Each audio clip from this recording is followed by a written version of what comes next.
Hey everyone, fascinating topic today about making the world's roads and drivers safer with Cambridge Mobile Telematics. Hari, how are you? I'm doing great, Evan. How are you?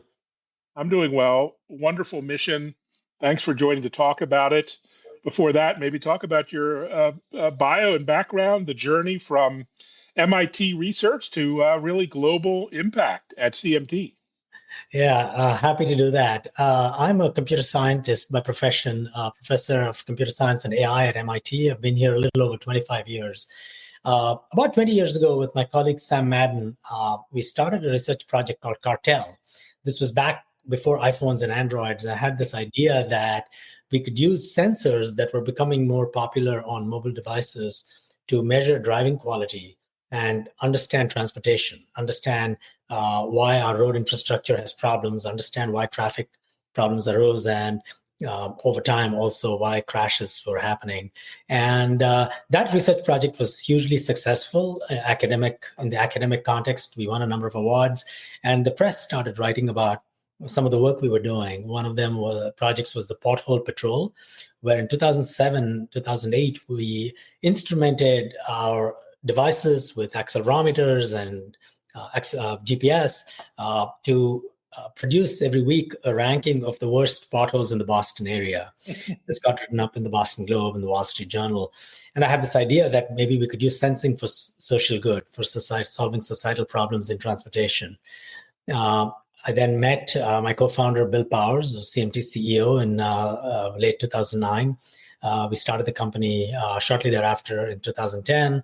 And today, we are the world's largest telematics provider, building mobile sensing and artificial intelligence technologies to measure how people drive, to provide incentives for better driving, working by our partners in insurance and ride shares and the commercial space, and then to also detect crashes in real time when they happen, regardless of severity and regardless of speed, and provide assistance in the form of roadside assistance or emergency or towing.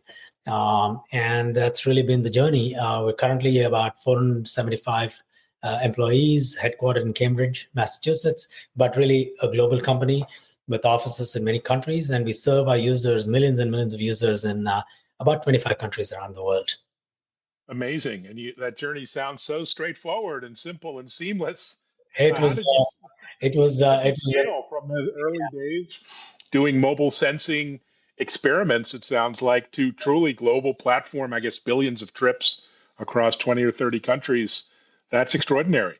Thank you so much. It was an overnight success that took over 10 years. How did we scale? I think first and foremost, I don't think there's a single magic bullet secret, but first and foremost, I would say that we've always thought of ourselves as trying to understand deeply the problems that our users and our customers face and to try to solve those problems with whatever technology and products we could bring. So we've avoided the mindset of pushing our products or our technology onto people. We really are trying to fall in love with the problem and then use our know-how and our ingenuity and our hard work, working again really in concert with our partners to solve their problems. So I would say that we try to help our customers grow and therefore grow ourselves. That's probably been a key aspect of what we've done. Very collaborative. It's one of our key values. Is to be highly collaborative, both internally and with our partners, and try to focus on simple solutions. Try to come up with the simplest way to tackle problems because these problems are extremely complicated. Complicated indeed. And you not only fuse IoT data from phones, but there's tags, there's vehicles, dash cams, all other kinds of feeds. How do you orchestrate all of these, diverse data streams into a single picture of safety? That's a great question. It has been an evolution of how we do that. When we started, we were single data source. We started with sensors on phones. Every iPhone, Android phone out there for the last 15 years has come with accelerometers and GPS and gyroscopes and so on. And that's how we started. Soon we invented a small 5 centimeter by 5 centimeter device called the tag. That's an option. It works together with the phone. We've shipped over 40 million tags around the world to people. It's one of the most widely used aftermarket automotive products out there, purely for the purpose of understanding driving and providing crash assistance and fulfilling our mission of safety. And then, we process data from connected vehicles, from vehicular dash cams, and so on. And we created this platform we call the DriveWell Fusion platform. DriveWell is our suite of products, and Fusion is the platform on which it runs. DriveWell Fusion brings together data from a disparate wide variety of sources and harmonizes it. And the harmonization means that regardless of the type of data source, we provide actionable insights and output data that allows for business applications, such as for pricing your insurance or understanding your safety score or crash and claims or behavior change to provide incentives for better driving. Those business applications don't have to depend on the vagaries and the peculiarities and the differences of the data. So it's not just that we make the data schema look the same, the data meaning is also the same. And to do that requires a lot of advances, both in understanding the physics of movement patterns, the dynamics of vehicular movement, as well as the dynamics of how people, for example, use their phones within the vehicle while they're distracted. There's patterns of movement inferred from the accelerometer or the gyroscope of the phone, but it's really a physics part. There's a signal processing part, and of course, there's a more modern machine learning and artificial intelligence component. So if we bring together physics, signal processing, and machine learning, we can do a lot better than with any one of those methodologies alone. And that's really been the secret of our know-how as a team that is equally adept at solving difficult physics-oriented problems or signal processing problems as with machine learning. Amazing. And unlike our friends at big tech, you really advocate for a privacy-first kind of consumer choice-led model. What does that mean in terms of balancing, all that great data you have with user trust and getting all those insights on user behavior? Yeah, I won't speak for big tech, but what I will say for us is there's a very simple value principle. Don't do to or with the data what you don't want to do with your own data. So if imagine yourself, you are a user. If you're an engineer, a product person, an employee of the company, don't do anything with the data that you don't want to have happen to your own data. Everything stems from that. We have a road safety board. We've had a very strong industry privacy board in the past, led by some of the leading thinkers at the intersection of technology, privacy, and law. And we've crafted a set of rules that are simple to understand. And they all boil down to exactly what I said. Don't do anything that you don't want to have happen to your own data.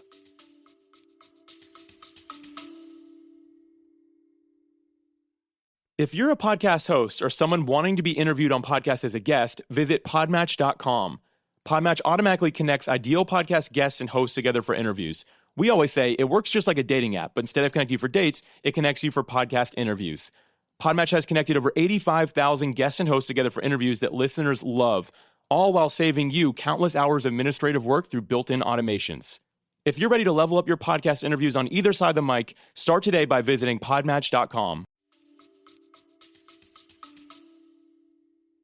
Well said.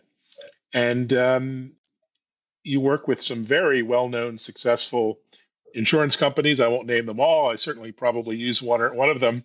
But how do those partnerships work? What do they look like? And what have they taught you about behavior-driven technology? Yeah, we are very fortunate to work with some of the largest and most successful, iconic, long-running companies. These companies, in tech, we have companies that are 10 years old, 20 years old, maybe 50 years old, but in insurance, we have companies that are 100 years old. And it is just, I can't even imagine what it must take to have a company that lasts that long and thrives. So we've been very fortunate to work with them and learn from them.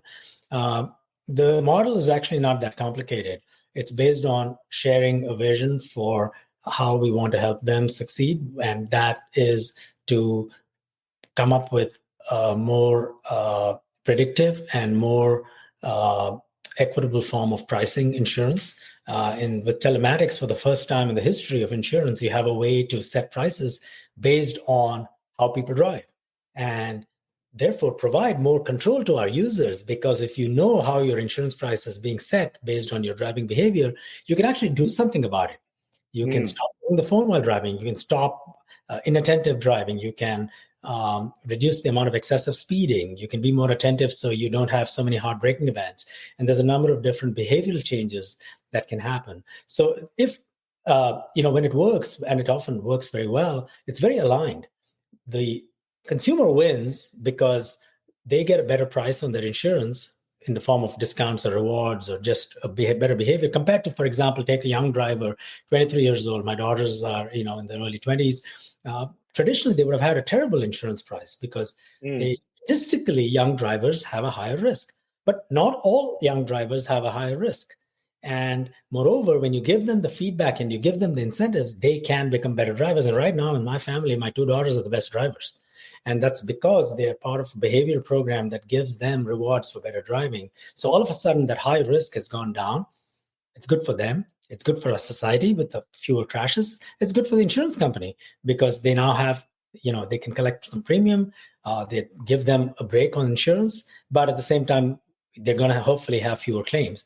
And certainly, it's certainly good for CMT as well because we achieve our mission, we drive up our growth, and therefore it's a win-win. And the work is very partnership-oriented.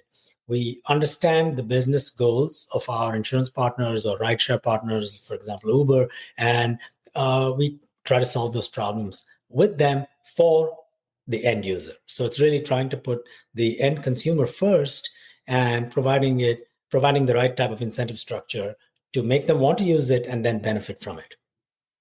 Wow, talk about a win-win-win.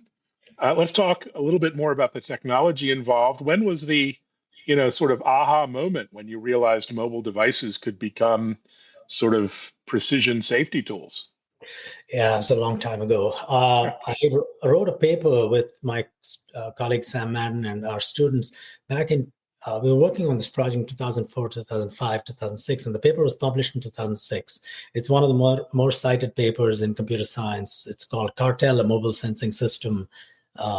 And there's a sentence in the introduction that says that soon these will be available on smartphones and mobile devices. And again, I just going back into that time, it was predates the iPhone and the Android ecosystem. It was, Nokia phones, and which did have sensors. And, I remember the Motorola Razr phone that flipped. I hear it's coming back now. But those were the phones that we were looking at. But to me, I don't want to say it seemed obvious, but it seemed to me inevitable that right from the late 90s, when, again, predating Wi-Fi, it seemed inevitable to me that given technology trends, the miniaturization of computing was happening at big scale. And I got invited to some workshops very early as in my graduate school career, at the end of my graduate school career, very early in my own career, where they were talking about how sensors, MEMS technologies were getting smaller and smaller and more economical, and wireless communication was becoming more widespread and smaller. So when everything becomes smaller and smaller and faster, it seemed inevitable to me that this would happen, that we would be able to build devices. And the only question was whether we could make them battery efficient, because they were small, they'd be powered by batteries. And I wouldn't say the only question. There was the question of battery efficiency, there was a question of cost, and there was a question of accuracy, whether these consumer devices, they were super low cost. And you have to remember, back 25 years ago, sensors were used in a lot of applications like avionics, the military, and industrial process. And they were really good sensors, but they were expensive sensors. People would pay $5,000, $10,000, not $5 or $10, but $5,000 or $10,000 for these expensive sensors. And so the question was whether we could get them to be, accurate enough at low cost and energy efficient. And through our research and development work at both at MIT and then at CMT, as well as the entire industry, really worked very hard. And of course, the watershed moment came when really the iPhones and then Android around that time, that ecosystem exploded. And when we started, it was not possible to have background sensing applications run on iPhones. So we built our first prototype and research. We did research on a old jailbroken iPhone where we got root access. We bought an iPhone. We just wanted to show that it could work feasibility-wise, and we could, which meant that it really, if Apple wanted, they could support it. And we placed a bet that, yeah, you know what, they probably will, because there are so many useful things you could do with it outside of road safety. You could do health and wellness. You could do things like notifying people of, things that they need to do, and so on and so forth. And then we did it with Android in 2012, when we launched our first mobile, probably the world's first mobile usage-based insurance pilot program with a leading insurer. It was only available on Android. And it's only in 2013 that Apple iOS opened up this capability to developers, but we were right there when that happened. And then when we developed the tag, again, based on a lot of feedback from one of the early partners, a strategic partner, Discovery Insure in South Africa, it was really a product that almost looked impossible, but ended up being possible. And this was the first completely battery-operated small device that you could just stick to the windshield and would have 4 years of battery life at the time. A little bit better, even better now. And the cost has come down. And again, the idea of taking this type of telematic sensing technology that was previously available in industrial applications, that was previously available only to large fleets, which were paying a lot of money, and making it oriented toward consumer products. So consumers could use it easily and at really low cost. That really was one of the key innovations. And of course, you don't end up with the most accurate sensing data set. And that's where the technology comes in. That's where the AI and the physics and the machine learning and the signal processing come in, which is we're able to handle all of the errors in the raw data to produce really good, accurate outputs. Amazing. You also solved something that was said to be difficult, if not impossible, early on, identifying crashes in real time for mobile sensors. Of course, recently we've seen Apple baking that into the iPhone and the watch. But what enabled that breakthrough on that end? That's a difficult question. A problem. It still remains a very difficult problem to achieve extremely high precision, which is to say no false positives, and high recall, which is capturing every crash. And there's a trade-off. So, for example, our technologies achieve, we are oriented toward high recall. Our customers and our users want to catch every possible crash as possible, and we focus on that. Apple has it in the iPhone, on the newer iPhones, and in the newer watches, and that's focused on getting the very highest impact, life-threatening crashes, whereas ours is across the spectrum, including roadside assistance and claims, used in insurance claims. So it's just picking different points in the spectrum. I'll be honest, I thought back in 2014 that this could be really difficult, if not impossible, to solve on a pure mobile phone device. So that one of the motivations for our tag was to develop a windshield-mounted device that could do it. And actually, what's interesting is that because that device is windshield-mounted, and we have millions and millions of them every day in the field, it's a little easier to solve the problem on a windshield-mounted device because it's not being moved around on the body of the person, and it's not in your pocket where it could get damped. The signal could get damped, or somebody could put it in a handbag and leave it in the back seat, and maybe it doesn't feel the shock the same way. But we have this almost unfair advantage, which is we have a windshield-mounted tag on 60% of our users, which means, and they collect both the phone data and the tag data, which has allowed us to really build models that work with any data source, because lots of our users are providing us two data sources. Second, we have deep partnerships where we're getting ground truth on what actually happened. And we work with our partners to provide them even better results that are tuned to their demographic. Each countries are different. The type of driving is different in different countries. So we're able to then adapt our models. We have a base set of models, and then we're able to adapt them to particular kind of conditions. And all of that has allowed us to succeed. But I'll say this, we believe we are best in class. We have the most experience and the most accurate outcomes, but we're still working really hard on further improvements. And there have been breakthroughs in AI. We now have models that we use that are quite interesting in that they take some inspiration from the type of models used in ChatGPT for natural language. So I think advances in AI continue apace, and we're able to benefit from some of those advances in the research literature as well. Fantastic. And the impact is clear. I mean, I see you're credited with helping prevent over 40,000 road injuries and fatalities. That must be very gratifying. But at the same time, big picture, at least here in the US, we have a pretty poor driving safety record compared to our peer, rich nations, let's say, really concerning fatality rates. What's your takeaway from that? How can we or you impact even more change for good? Yeah, that's a great question. I think our latest numbers are that our analysis shows we've averted over 90,000 crashes and 50,000 injuries and fatalities. And I think these are big numbers, but they're not anywhere near what we need to do at a national or global scale. And we're working hard with our partners on this.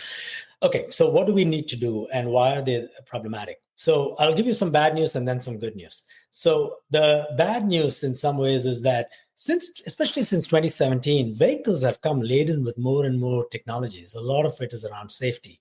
And yet, if you look at the data for several years, crash rates have not kept up in terms of, they've not come down at the same proportion. I call that the vehicle paradox. And one of the reasons for that is that the technology actually is quite complicated. For example, you have a blind spot monitor, which is good. You might have one of those things that keeps you in your lane. But sometimes what happens is it pulls you're trying to move lanes and it pulls you back and you're wrestling with the car to stay in the lane. So these technologies have more complicated human-machine interfaces, much more so than they used to be. And cars have become quite different from each other in terms of their capability. And sometimes people who drive two cars end up getting confused. So there are all these issues that I think are one of the reasons why crash rates haven't come down as much. And then we have phone distraction, which is a huge factor in terms of causing people to lose attention or not pay attention and get into crashes. The US continues to have the highest rate of phone distraction per mile or per hour of driving compared to most other countries. It's a place where we're number one when we shouldn't be, at least among the countries we've studied. But on the positive side, we've seen about a 9% drop in the amount of distracted driving per hour for users in our program over the last year. And we think that's because these programs are now scaling. There's lots of incentives in place. There's punishments in place where people's premiums might go up if they get into trouble because of crashes. And then there are laws against distracted driving that have come about in many states. I believe over 30 states now have laws against phone distracted driving. And that, and CMT's broader analytics studies, not looking at individual users, but just looking at overall rates, suggest that at least in the several months after a law is passed, they do help. And of course, after that, it depends on the rate of enforcement. So I think all of these things, there is some promise that the distracted driving rate is coming down.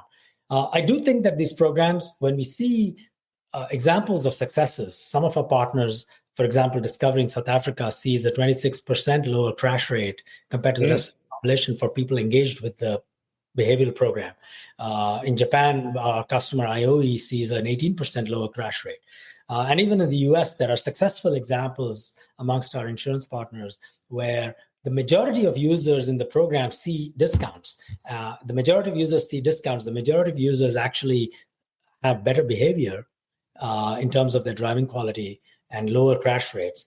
But, we continue to do the work because the overall penetration in the markets for users who use this on a daily basis is still in the high single-digit percentages. So we have a long way to go. We've done well, but we have a long way to go. Long way to go indeed. And what does the next decade of road safety look like? So many emerging technologies, smart glasses, vehicle-to-vehicle communication. What else is on the radar that will make our roads safer? Yeah, there's a lot, I think, going on. I think, first and foremost, I think when we scale up the telematics-based programs that CMT works on, I think we will see dramatic changes in human driving behavior. Despite the complexity of vehicles, I think these programs work. I think we'll continue to see a reduction in distracted driving. I really believe that. I think there's a lot of data available now, a lot of incentives to prevent it, and penalties as well.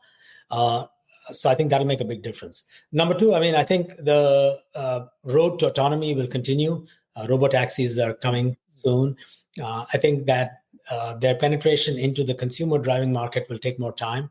And it'll be a long, long haul because the average age of a vehicle in the US on the road is about over 12 years. So people are unlikely to just replace their car to get an autonomous vehicle, but it'll happen over the next 15 or so years, maybe 15 to 20 years. And then I think that will really be dramatic. And in that world, I don't think crashes are going to be eliminated. They're going to be lower, but different. And anyone doing insurance or safety in that world will be fundamentally based on telematics, because no longer does it matter, the color of the skin, or I don't think they use that in pricing, but the type of car you drive, the color of your car, or the age or demographic doesn't. The place you live may matter a little bit because of crash rates, but whether somebody's 20 years old or 50 years old won't matter so much. But the way in which you rate drivers will be fundamentally based on telematics data, the way in which you rate the robotic drivers. And that has to do with evaluating the quality of software, the quality of the sensors, and the quality of the AI. So we think CMT is well positioned 15 years from now. In the interim time, one of the areas where we'll see dramatic improvements is road infrastructure. Data-driven decision-making in road infrastructure is an area that we're pioneering and working on. It's part of a product we have called Street Vision, which uses aggregate anonymized data to inform cities, municipalities, and states about how to improve road infrastructure. Placement of stop signs, placement of speed bumps, bus stops, highway speed limits, suburban roads, urban roads. How can you change infrastructure, both in the short term to lower crashes, to determine the effect of an intervention before it happens? It's very difficult to put a stop sign, go about measuring it, and then deciding if it was a good idea or not. What if we use data and AI to make the determination before? That's what Street Vision is up to. And then as we head on the road to autonomy, we think infrastructure has to change. That we think that there's going to be infrastructural changes needed to allow for the coexistence of autonomous and semi-autonomous and manual vehicles. And not to mention not just the vehicles. We share roads with bicyclists and motorcyclists and pedestrians and runners and construction workers. Everybody has to be safe. This is important because 50% of serious injuries on roads and fatalities happen to people outside the vehicle. Wow. 20% of such injuries and fatalities in the US are to people outside the vehicle. Right. So they have to be part of the revolution, part of the technological evolution. And I could imagine a future where we have clothing that we wear with sensors on them that keep us safe on the road. And I think that's the future we're headed together toward. Things like V2V, V2I, I think these may be enabling technologies, but they're very low-level communication technologies. I like to think top-down of the outcomes we want to achieve. And the outcomes we want to achieve are data-driven, AI-driven, and behavioral-driven. Wonderful. Well, you're in the lovely city of Cambridge, Massachusetts. How's cycling in and around Cambridge these days? Getting better, or is there yet work to be done as you and your team come into the office? Much better than it used to be. I ride my bike almost every day to work, and Cambridge has done a good job. They've tried a number of good experiments. For example, they have one where they put the bike lane near the curb and they have parking in the middle, and then they have cars on the other side. That has two benefits. Cyclists don't get doored as often. And second, you have a shield between the bike lane and the traffic. They've tried a number of experiments. But, as with anything, it's a work in progress because, like with any societal problem, there's people who like bicyclists, people who don't. There are people who like cars, they don't. But ultimately, we all have to coexist. There's only a certain number of kilometers or miles of roads, and we have to share it. So, Boston's known for some, let's just say, aggressive driving. Well, we're number one. We're the worst drivers, that is. We're the worst. I don't believe we're the worst drivers. We have data showing where the worst drivers are. But okay. We'll keep that data top secret. But thanks so much for joining us. Really eye-opening discussion. Appreciate the mission and spending time here. Thank you, Evan. It was thanks wonderful. So much. And thanks, everyone, for listening, watching, sharing this episode. And check out our new TV show, TechImpact.tv, now on Fox Business and Bloomberg. Thanks so much. Thanks, Hari. Thank you.